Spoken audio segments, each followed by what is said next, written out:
বাংলাদেশে তথ্যভিত্তিক কোনো কিছু করা অর্থাৎ তথ্য ডাটা নির্ভর আপনি কোনো কিছু বানাবেন, এইটা অন্যের দেশে বই বিক্রি করা মোটামুটি কাছাকাছি।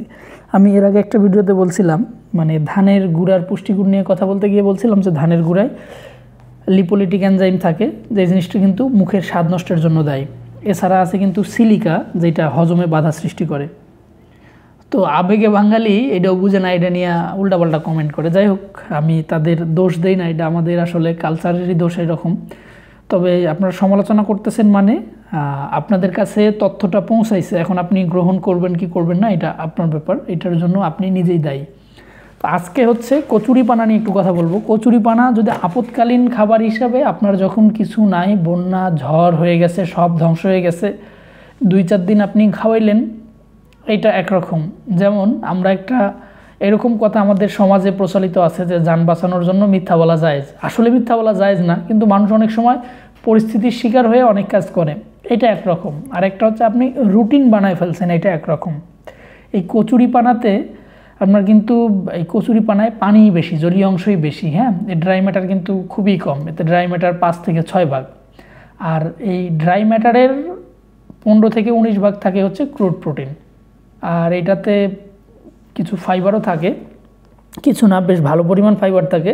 ফাইবারটা হচ্ছে ড্রাই ম্যাটারের 21 থেকে 24 ভাগ পর্যন্ত, অর্থাৎ আপনি 22.5 ভাগ ধরতে পারেন।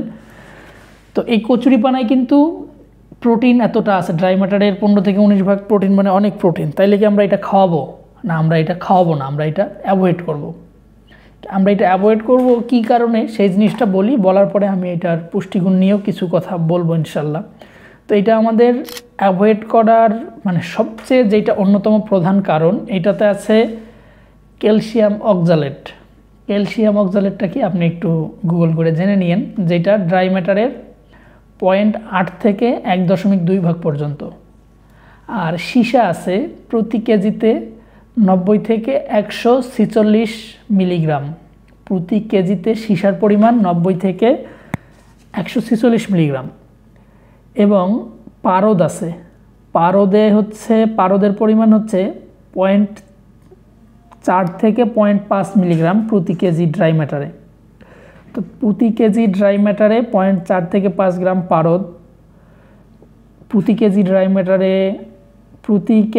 ম্যাটারের 90 থেকে 146 মিলিগ্রাম হচ্ছে সীসা, এবং ক্যালসিয়াম অক্সালেট আছে ড্রাই ম্যাটারের 0.8 থেকে 1.2%, এবং এটাতে আর্সেনিকেরও উপস্থিতি পাওয়া যায়।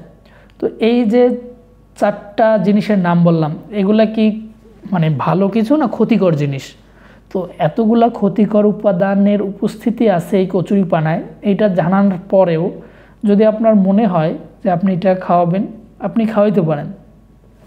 এটার জন্য দুনিয়াতে যদি আপনার ক্ষতি হয়, এই দুনিয়ার ক্ষতি তো দুনিয়াতেই আপনি নগদে পাওয়া যাইবেন। আর পরকালে যদি এটা নিয়ে আপনার কিছু পাইতে হয়, আমারও যদি কিছু পাইতে হয়, আপনার আমার প্রত্যেকের আমল নামায় এটা কিন্তু তোলা থাকবে বিচার দিবসে। আপনি আপনার আচার ব্যবহার, জীবন আচরণ, ব্যবসা বাণিজ্য, চাকুরি, জীবনের যেই ক্ষেত্রেই একটা পশুর প্রতি, একটা মানুষের প্রতি, কারো প্রতি সামান্যতম যদি জুলুম করেন, সেইটার বিচার কিন্তু পুঙ্খানুপুঙ্খানুভাবেই হবে। তো আমি কি বুঝাইতে চাচ্ছি আশা করি বুঝতে পারছেন। এটার ক্ষতিকর উপাদান এগুলা। তো এই ক্ষতিকর উপাদানগুলো থাকার পরেও যদি আপনার মনে হয় আপনি খাওয়াইতে পারেন। ইন্ডিয়াতে তারা একটা গবেষণা করছে যে গরুকে দানাদার খাবার এবং কচুরিপানা একসাথে মিশ্রণ করে খাওয়ায়, তারা দৈনিক 390 গ্রাম পর্যন্ত ওজন বৃদ্ধির তথ্য তারা জানাইছে। তবে কচুরিপানার কিন্তু সবচেয়ে বড় সমস্যা হচ্ছে মাত্রাতিরিক্ত জলীয় অংশ এবং অতিরিক্ত ক্ষতিকর মিনারেলস, যেগুলোর কথা আমি একটু আগেই বললাম, যে পারদ, সীসা, আর্সেনিক, ক্যালসিয়াম অক্সালেট, এগুলা। এই ক্যালসিয়াম অক্সালেট কিন্তু মুখে চুলকানির সৃষ্টি করে, রুচিহীনতার সৃষ্টি করে। তারপরে সীসা, যেটা অতিরিক্ত সীসা হইলে এটা কিন্তু বিষক্রিয়া হয়। এই কচুরিপানা বেশি খাওয়াইলে কিন্তু গরু স্বাস্থ্যহীন হয়ে যাবে। যারা নিয়মিত গরুকে কচুরিপানা খাওয়ায় তাদের গরুগুলা দেখবেন যে খুবই মানে ভঙ্গুর এবং দুর্বল স্বাস্থ্যের হয়, দেখবেন যে হাড় সবসময় দেখা যায়, এবং গরু কিন্তু পুষ্টিহীনতায় ভুগতে পারে। তো এই বিষয়গুলা জানার পরে যদি আপনার মনে হয় আপনার গরুকে আপনি কচুরিপানা খাওয়াইতে পারেন। যদিও কচুরিপানাকে আমি এই সেন্সে এটা থেকে জৈব সার হয়, কিন্তু আমি এই সেন্সে এটাকে মানে আমাদের জন্য একটা আপদ বলতে পারি। এই আপদটা কিন্তু 18 শতকের শেষ দিকে ব্রাজিলিয়ান পর্যটকের মাধ্যমে আমাদের দেশে আসছে।